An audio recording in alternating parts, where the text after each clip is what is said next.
Welcome to another edition of the BIPAC Monday Brew.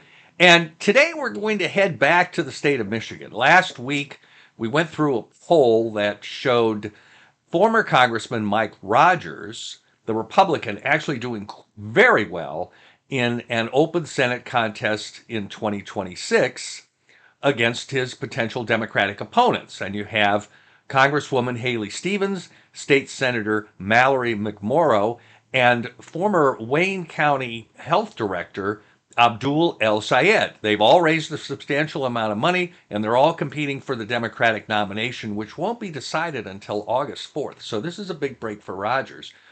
And the poll actually showed Rogers ahead beyond the margin of error against all three, from 7 to 10 to 11 points. This week, we see a poll coming from Epic MRA, and they are a regular Michigan pollster, and they release Michigan data on a fairly consistent basis.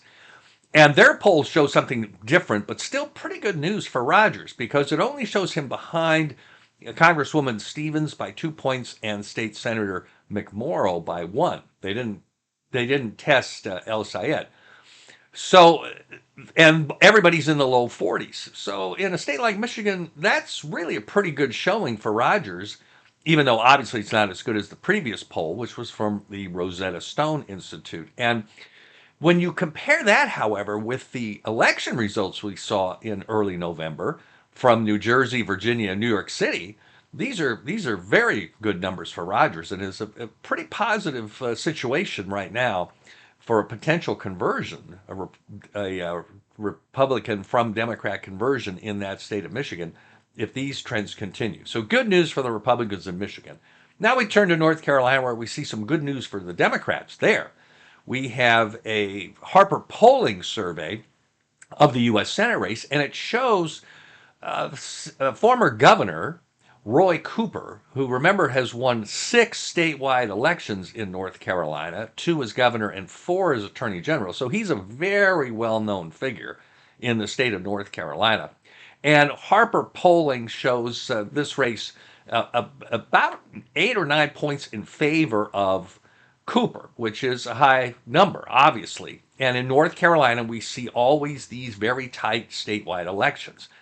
And so I think this poll, you could take a few points off right off the top. There's several reasons for this. Number one, Democrats tend to overpoll in North Carolina, and we see by at least a 2-point margin. And that has been the history of the state if you look and track polling throughout the entire elections, and it's always bigger at the early part. So it's probably closer to 3 or 4 points ahead of where you're probably going to see this gel. So you take that 9 points and you reduce it to 5, 6, and then you go to another factor here, which is the poll had 54% of the sample was female.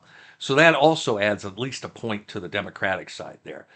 Eventually, this race is going to tighten, and we'll see a very close race at the end of the election cycle in 2026. The other point on this is that the Republican candidate, and this is one of 2 states, by the way, in Senate races, where we already have really de facto nominees. North Carolina with Cooper for the Democrats, the former Republican National Committee Chairman Michael Whatley for the Republicans. Ohio is the other one that has the appointed Senator John Husted and former Senator Sherrod Brown. So other than that, all the other Senate races have tight and competitive primaries in one party or both. But these 2 are pretty well set for the general election. And so what that means is that Whatley's name ID is low. And so he's just not as familiar of a figure. Once the campaign starts and things begin to change in terms of issue development and in terms of where we might be in terms of the political climate, I would expect this race to get down to a point or 2, as almost all North Carolina statewide races tend to be. So in Michigan, I think there's good news for Republicans. Right now in North Carolina, good news for Democrats.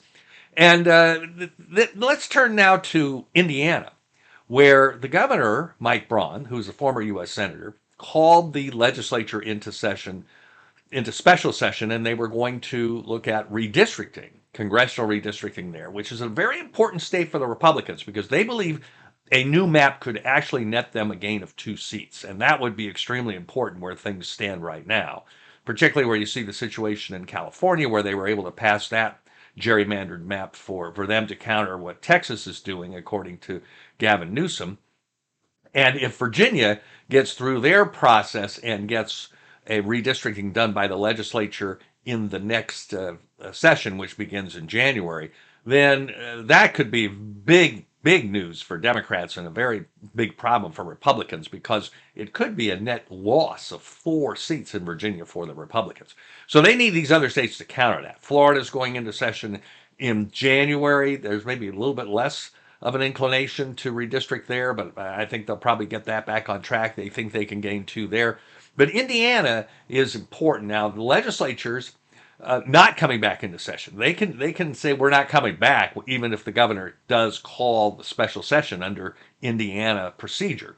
But they, of course, will come back in January, and it will be looked at that time. Now, the Indiana leaders in the legislature are not inclined to do this, to redraw the map, but there's going to be some outside pressure from the White House coming in there heavy to redraw that map, because this is at least a 1 seat gain for Republicans and maybe 2. They think they can do a 9 Republican, 0 Democratic map. I'm not sure they can get that, but they probably can get 1. And that becomes a very important thing where the House stands in terms of that slight and slim Republican majority. So with that, we will thank you for attending this session of the BIPAC Monday Brew, and we'll see you next week at this same place.